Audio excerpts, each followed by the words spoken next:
大家好。大王，大王，大王，大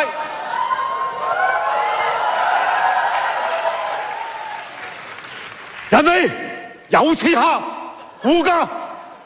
阿李斯啊，你唔好喺度撕離啦！呢度係香港電影金像獎。本相點會唔知道呢度係香港電影金像獎啊？我而家問緊你，你捉咗大王去邊？我係嚟頒獎。無需再抵賴啦！項太傅、霆鋒同埋擒青姑娘皆列坐於席下，只有大王不知所蹤。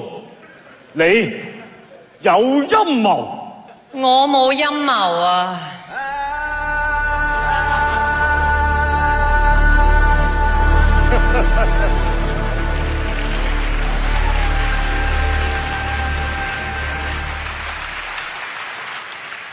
發生咩事？點解會咁㗎？此乃電影音效之威力也，能洞察人心。秦國人都知道電影音效？失禮，略懂一二。來人，緝拿此女子。冷靜，就算要捉，都睇埋個片段先。等你。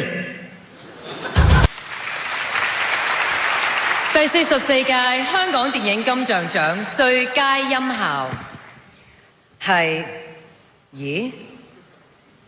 個字同你差唔多似嘅，你應該識佢哋，留返俾你讀。秦字與太字的而且確兩個字非常相似，但係兩地相隔千里。然而神亦對泰文略懂一二。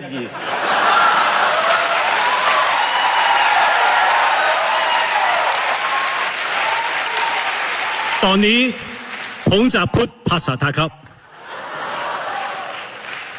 พูดชนะคือมี3 คนนะครับคุณนภวัฒน์นิคิวงศ์คุณพุนเพชรหัตถกิโกศลคุณดัทรัตน์ติธิรจนา風林火山。